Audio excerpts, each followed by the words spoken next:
हैं हल्ला बोल टीवी और मैं हूं आपके साथ सुरभि। अचानक क्यों छिड़ा है अमिताभ दास की जाति को लेकर विवाद? आखिर क्या है अमिताभ दास की विवादों से पुराने रिश्ते की कहानी? इसके बारे में और भी विस्तार से बताएंगे हल्ला बोल टीवी के संपादक दीपक शर्मा। देखिए, अमिताभ दास की जाति को लेकर इसलिए विवाद छिड़ा हुआ है क्योंकि जब अमिताभ दास के घर पर रेड पड़ी जी 2 दिन पहले, तो सोशल मीडिया में कुछ लोगों ने इसे दलित उत्पीड़न की कहानी बताना शुरू कर दिया और यह कहना शुरू कर दिया कि अमिताभ दास दलित है।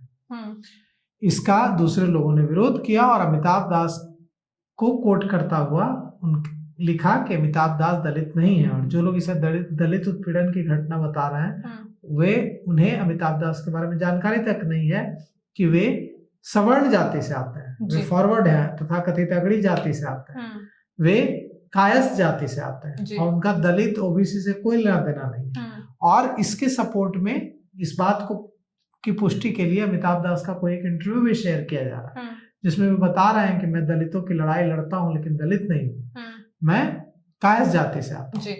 अब आपने दूसरी जो बात की, ये तो उनकी जाति का विवाद हुआ कि उनके घर जो छापा पड़ा उनके पटना स्काईज अपार्टमेंट में, उस पे कहा जा रहा था कि उन्होंने दावा किया कि उन्हें सुई दे दी गई जहर की, उनको मारने की कोशिश की गई, रुबन हॉस्पिटल में ले जाया गया वगैरह वगैरह। इस बीच दलित उत्पीड़न का आरोप लगा, जिससे यह आरोप कहीं टिका नहीं क्योंकि वे दलित नहीं है, वे अगड़ी जाति से आते हैं।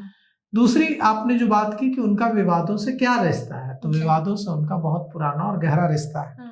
वे 1994 बैच के आईपीएस अधिकारी हैं और उन पर एक आईपीएस की बेटी का यौन उत्पीड़न का भी आरोप है कि उन्होंने एक आईपीएस अधिकारी की बेटी का यौन उत्पीड़न किया और इसे लेकर तमाम तरह की चीजें हुई।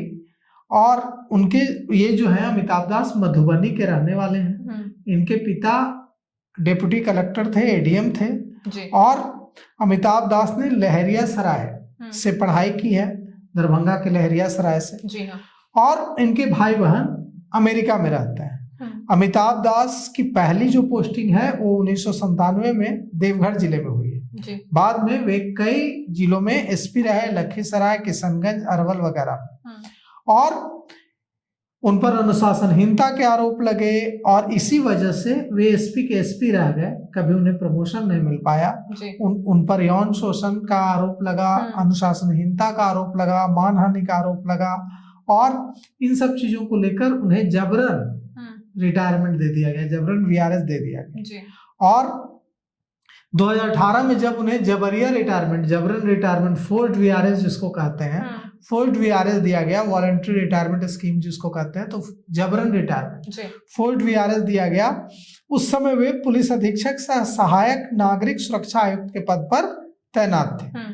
जब आईपीएस से उनको निकाला गया, फोर्स्ड रिटायरमेंट दिया गया, इसके बाद उन्होंने एक पार्टी बनाई और उसका नाम रखा क्रांतिकारी न्याय पार्टी। और इसके बाद उन्होंने कई सनसनीखेज आरोप लगाने शुरू किए, कई मंत्रियों पर आरोप लगाया कि वे उनके घर लड़की सप्लाई होती है।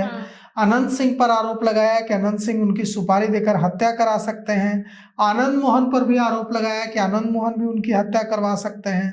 मंत्री लेसी सिंह पर भी आरोप लगाया कि मंत्री लेसी सिंह के घर में AK-47, AK-56 जैसे हथियार हैं।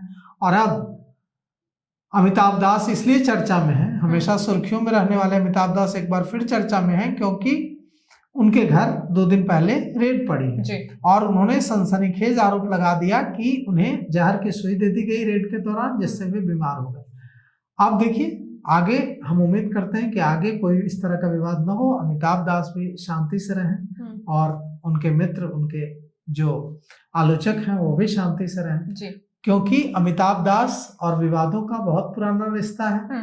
और अमिताभ दास सुर्खियों में तो रहते हैं लेकिन कई बार ये सुर्खियां बहुत ही ज्यादा बड़ी हो जाती हैं और कलह का कारण भी हो जाती है। अक्सर अपने बयानों से चर्चा में रहने वाले अमिताभ दास बिहार की राजनीति की गलियारों से लेकर सोशल मीडिया के प्लेटफॉर्म तक छाए रहते हैं। अब फिलहाल वो अपनी जाति को लेके विवादों में घिरे हैं। इसको लेके आपकी क्या राय है, हमें कमेंट करके जरूर बताएं। फिलहाल इस पेशकश में इतना ही। तमाम खबरों के लिए देखते रहे हल्ला बोल टीवी।